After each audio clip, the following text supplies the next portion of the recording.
Welcome to the Cult of Domesticity podcast, a podcast about history, true crime, and whatever life brings us. I'm Courtney, and every week I am joined by another fascinating person. Let's see what we're going to talk about this week. Welcome back, devotees. Danielle's back. I am here. So, this time we're going to discuss a murder. And I know you like murders because you discuss a lot of murders. That's my forte. I mean, not the actual process of murdering someone. I mean, if that has or has not happened, I'm not going to confirm it here. I will not leave evidence that I've murdered or thought about murder. Cops don't listen. So, how familiar are you with Cleveland? Not on Urban Dictionary, because that's the Cleveland steamer, and we're not going to talk about that. We are not talking about that. It's dark place. I had a friend move to Cleveland. I've been there. It's been a long time, but I have been there. My sister-in-law is from Cincinnati? Is that That's enough? where I am now. Okay. No, I was just trying to get a base knowledge, because I'm doing a Cleveland murder from the 80s. Okay, yeah. So, there is a neighborhood called Willoughby, and it's on the east side of Cleveland in Lake County, which people should be kind of familiar with that because I did the Kirtland cult murders, and that's also in Lake County. I worked in the city for a very long time, actually. It sounds familiar. So lifeguard. I was a lifeguard for them for 6 years. 6 long years. Did anyone ever die? No, I rescued actually quite a bit of people. I rescued one girl twice at the same pool party. And you're like, now you owe me a tip. That's 2 times. Well, it was kind of her parents weren't watching her, and it was more like I wanted to beat the parents, which was normally what happened. It wasn't like, it was like they're kids. They kind of know, they kind of don't know. It's the parents' fault at that point, and you're just staring at them like, stop telling me your child can swim. Your child cannot swim. Your child's actively drowning right now. Actively. Actively drowning. Well, passive drowning is normally when you're not moving and you tend to sink to the bottom, so you don't want to get to that point. Facts you didn't need to know. Nope. Basically my life. So Christie Montrella in 1988 was 16 years old, one of 4, and a junior at Willoughby High School. Willoughby South High School, because they're very particular. Her neighbors said she was a daddy's girl, well-mannered and always polite. She would babysit the 2 handicapped children across the street. She even nursed an injured squirrel back to health, which I'm like, how do you catch a squirrel? And let alone nurse it back to health. But man, squirrels are Squirrels are begging to be roadkill here. Ain't nobody nursing any of them back to health. Same. Not a fan. On top of that, she ran cross country at her high school. She normally worked her part-time job at a pizza parlor in Willoughby, and that would be the last time anyone would see her, Saturday, October 15th in 1988. So this is not going to be as in-depth just because I have literally accumulated this thanks to Samantha from the Hidden Staircase podcast letting me use her newspapers.com stuff, and from all of the newspaper clippings on the case. There is no consolidated source on this, so here you go. You're welcome. So many newspaper articles. So she left work late at night, and then her parents were concerned when they realized she didn't come home, and they started a search. The whole community, not just Willoughby, like neighboring cities, also started to search for her. So on Sunday, they kind of realized she wasn't a runaway because a motorist found Christie's purse stained with blood on I-271. So that's one of the main routes in freeways around Cleveland. Okay. So they were like, okay, clearly she did not run away. This is suspicious as hell. And they test the blood on the purse. You want to guess what kind of blood it was? Not her blood or her blood, one of the two. Squirrel blood? It was not. It was not squirrel blood. Okay. It was human blood. Okay. So they have her bloody purse and still no Christie. On Monday, so 2 days later, they found Christie's car at a restaurant that's about a 2-minute drive from the pizza parlor where she worked. And they go in and they're trying to figure out if anyone saw her. They did not. And they're like, okay, even weirder. Clearly more foul play. We're going that way. So on Wednesday afternoon, Christie's parents appealed to whoever took her in a news conference. Janice and Dennis held each other as they appealed for them to just turn her daughter back. They're like, we don't care. Just please bring her home. At the same news conference, police revealed that the blood was the same blood type as Christie's. Do you want to guess how they knew that? They knew her blood type? Or, I'm not sure. So they were talking to her, the police were talking to her classmates, and they were like, yeah, we did blood tests in biology last year. So the class assignment basically told them that. Okay, yeah. If you ask me my blood type right now, I probably don't remember it. I have never done mine. I don't like needles. That's why I don't have any tattoos.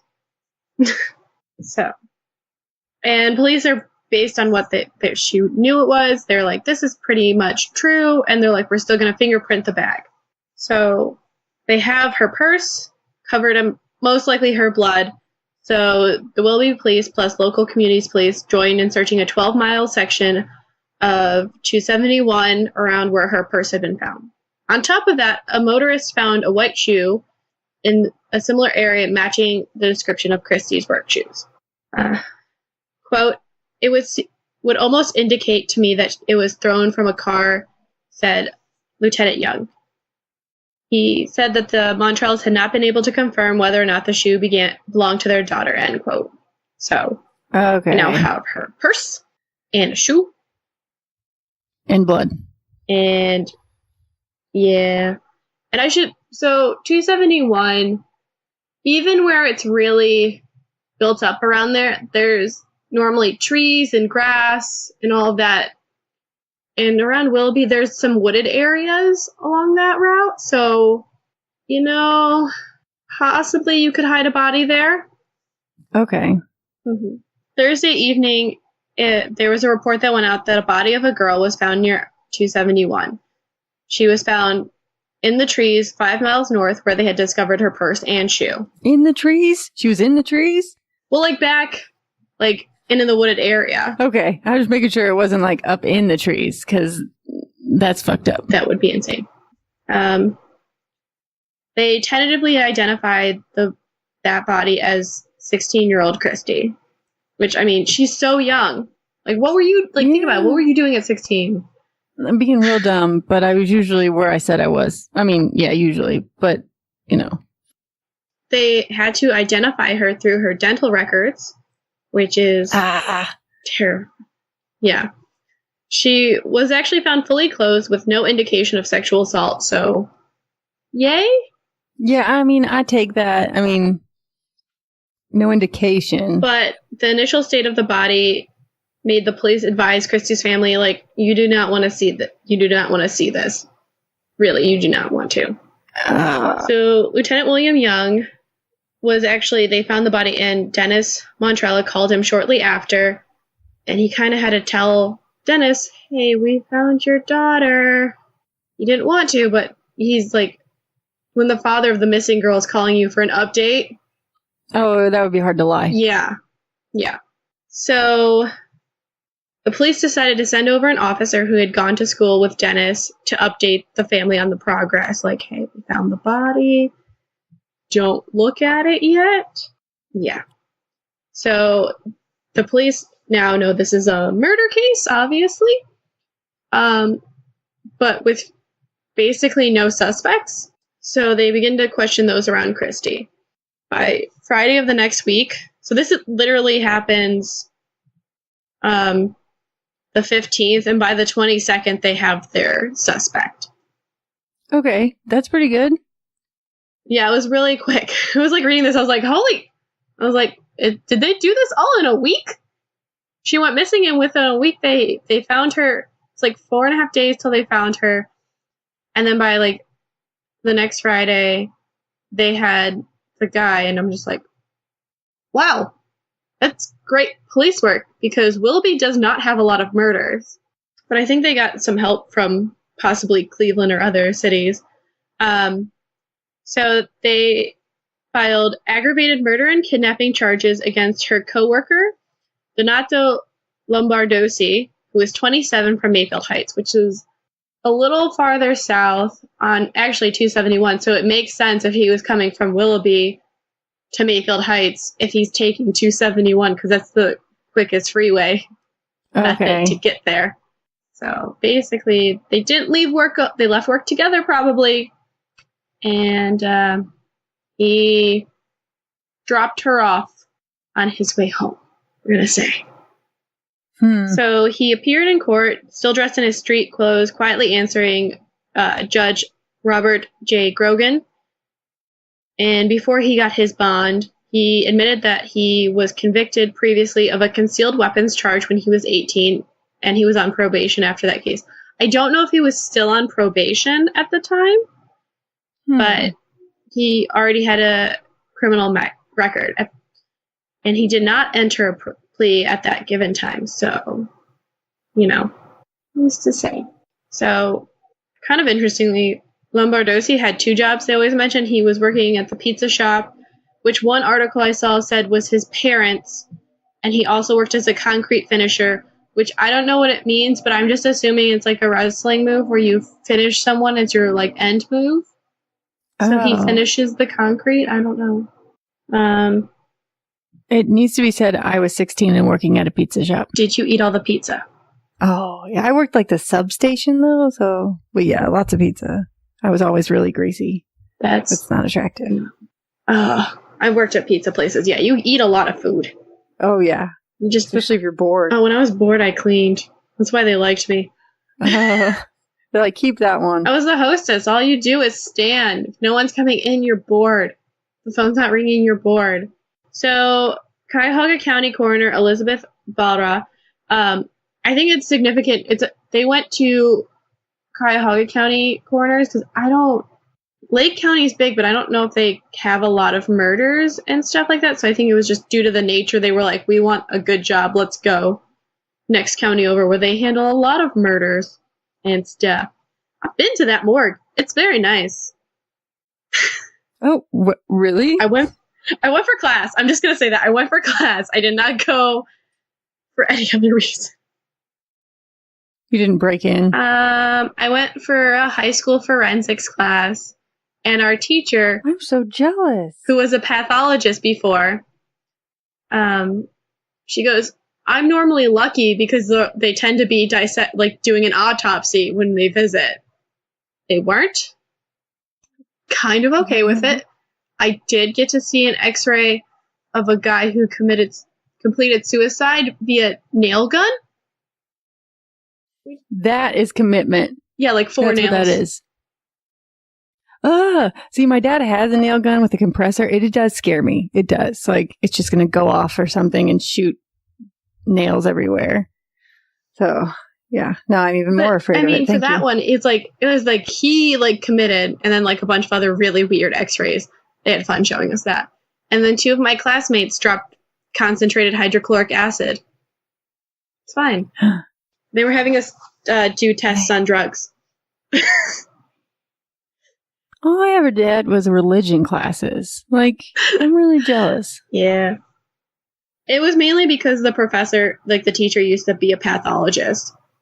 She also buried, all the dissected animals. She had a farm, and she would just bury the bodies of, a bunch of frogs and stuff in her backyard.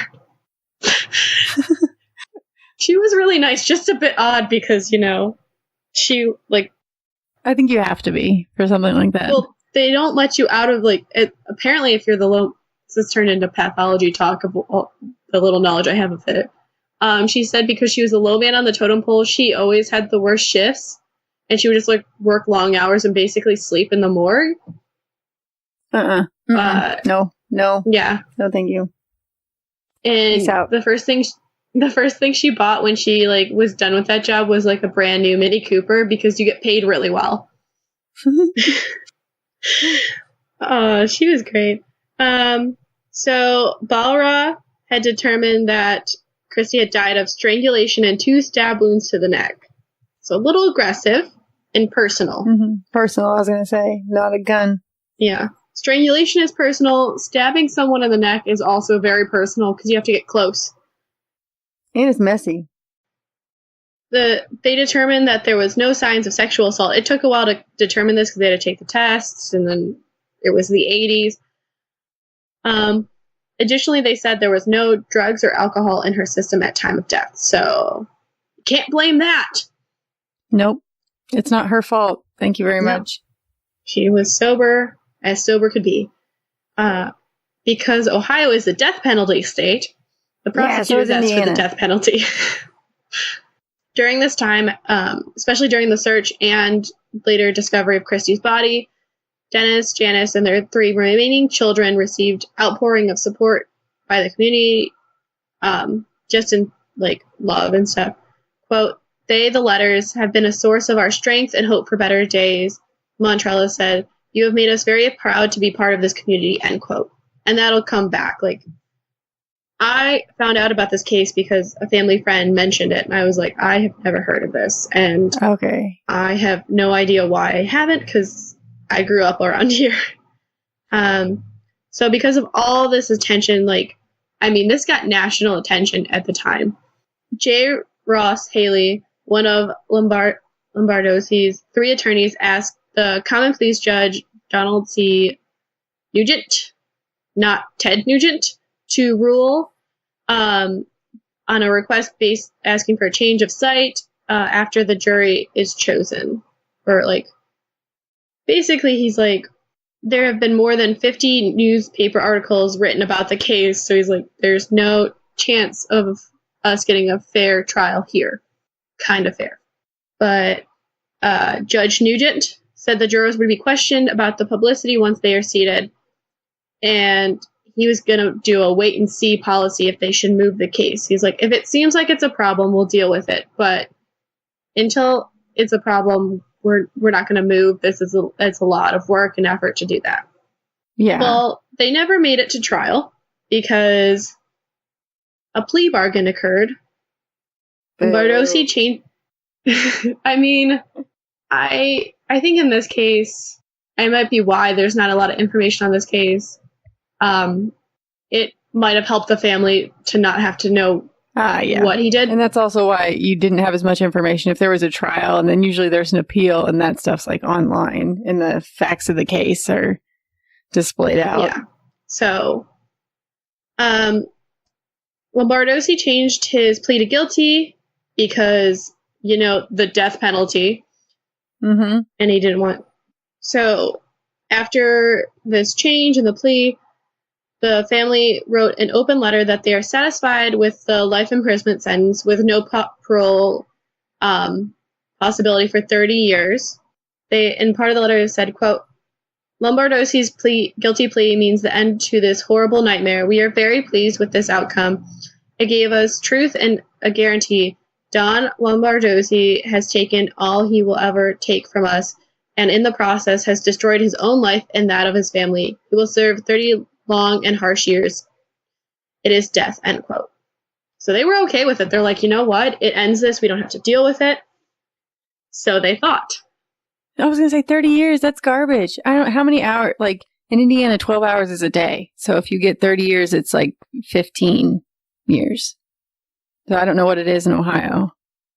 I do not know either. In Florida, it can be every 12 hours is 3 days because everyone's so overbooked in prisons. Yeah, it's never what it says it is, I think the problem is we don't, for really harsh crimes, they get convicted of, I think, reasonable things, but the prisons are overcrowded with less necessary crimes.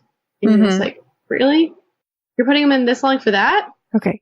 Go ahead. Now I need to know. So, June 1991, Lombardozzi, now 30, filed a motion in Cuyahoga County Common Pleas Court saying that The pre-trial publicity and the community outrage denied him a fair trial. So he was representing himself in the filing, which I kind of love when they do that. Oh, yeah. It's like, you do that. Go ahead. You have fun.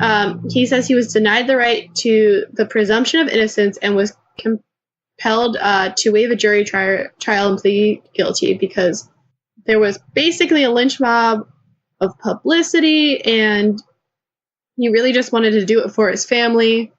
I don't know what, like, who else, I never saw any mention of anyone else who could have done it. Additionally, he said the media fed the distorted issues and basically pushed for the death penalty because Christie's disappearance was on the newspapers and television broadcasts for weeks.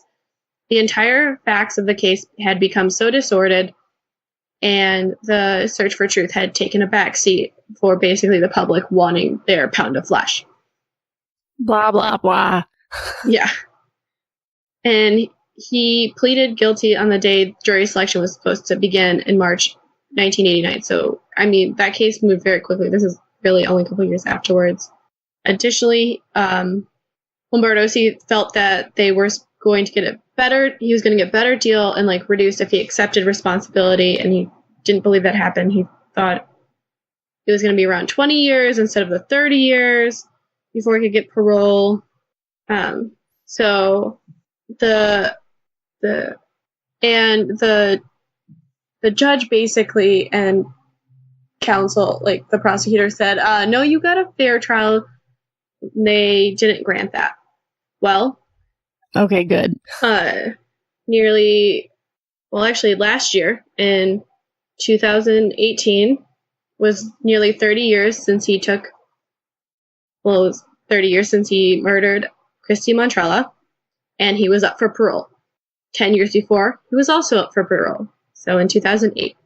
And his parole was denied that time because the family and others in the communities signed a petition to keep him behind bars. They got thousands of signatures. Man. So the judge looked at it and said, no, the community doesn't believe that you served your time. It's not. That's not enough time. And that he didn't get 20 years instead of 30. I hate it when I kill people and get too much time for it. That's the worst. Oh, yeah. Detective Lieutenant Jim Schultz of the Willoughby Police Department said about the family, quote, they want to remain in private and quiet, but for God's sakes, they lost their daughter. And what happened in October 1988 was that good behavior? He did what he did, and it was the absolute worst you could do to a person. This guy needs to stay in jail, end quote. So he's basically able to get out because he's a good prisoner. And they're like, no, you did something horrible, one of the worst things you can do. So Detective Schultz is actually one of the powerful people behind this petition drive that happened last year. And they, like I said, they ended up with thousands of signatures, 13,000. And last year on the news and everything, they were putting drives up to basically prevent him from getting out of prison. They were successful. So if you see it up, make sure to sign that petition because he's a garbage person.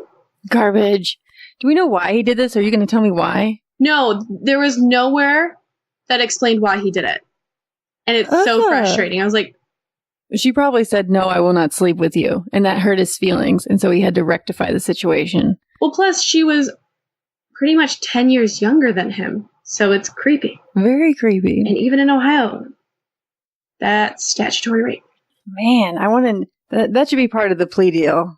You have to tell me why. And I don't know is not a good answer. Yeah. So there is actually some good that came out of this. The Montrellas started giving gifts in Christie's name. They have sent 29 students from Willoughby South High School to college. Oh, okay. Yeah. So that's the good part about this. This is a horrible, horrible thing that we don't know why it happened, but Christie Montrella, was just living her life, doing her part-time job, getting ready.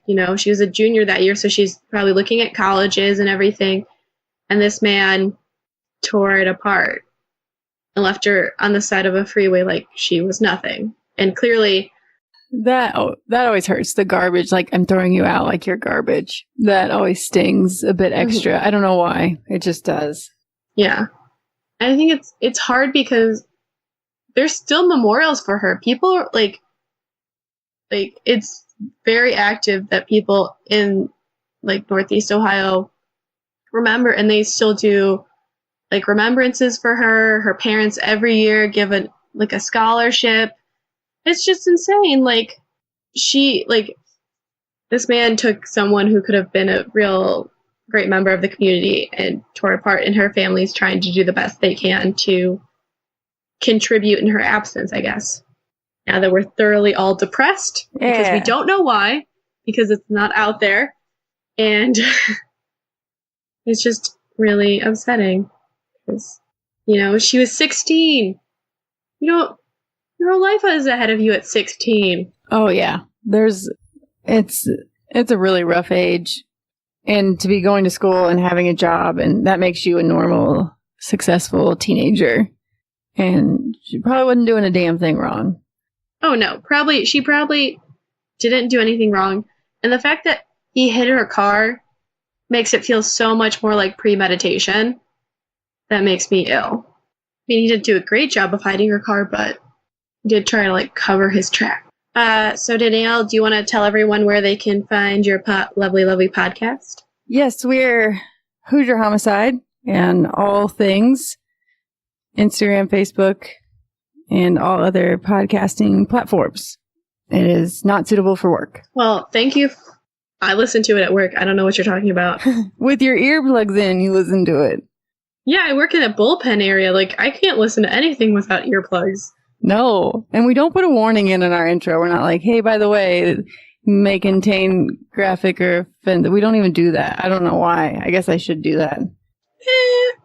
You figure it's true crime. You gotta assume. I just mark mine as explicit. Yeah, I do that. Count it as a win. People are weird. I don't know who my next guest is, but it'll be great. Thank you, Danielle, again, and we'll have to chat soon. Yes. Hi, I'm Roseanne, host of the Killafornia Dreaming Podcast, a show that delves into the darker side of the not-so-golden state. Together, we will visit some of the most unhinged and chilling crimes that ever shook California and beyond. Join me as I take you on a journey into a new story each week with a different backdrop from all around California, from the bright lights and glamour of Hollywood to the picturesque and tranquil wine country. No crime, no town, nobody is off limits. Listen to Killafornia Dreaming on the Orbital Jigsaw Network or anywhere you listen to podcasts. In 5, 4, 3. Hey, everybody, this is Danielle. And this is Daniel. And I'm Carla, and we are Hoosier Homicide, a true crime podcast by Hoosiers for Hoosiers, or for anyone that doesn't know what a Hoosier is. Whoa. I don't know what a Hoosier is. Do you? Yes, as a matter of fact, I do. Great. We don't need to look anything up.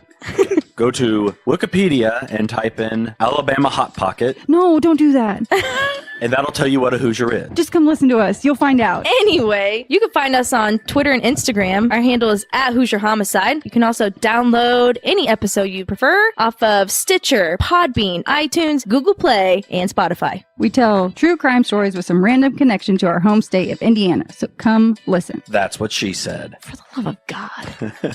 And for honest to goodness, stay out of the corn. Pretty good.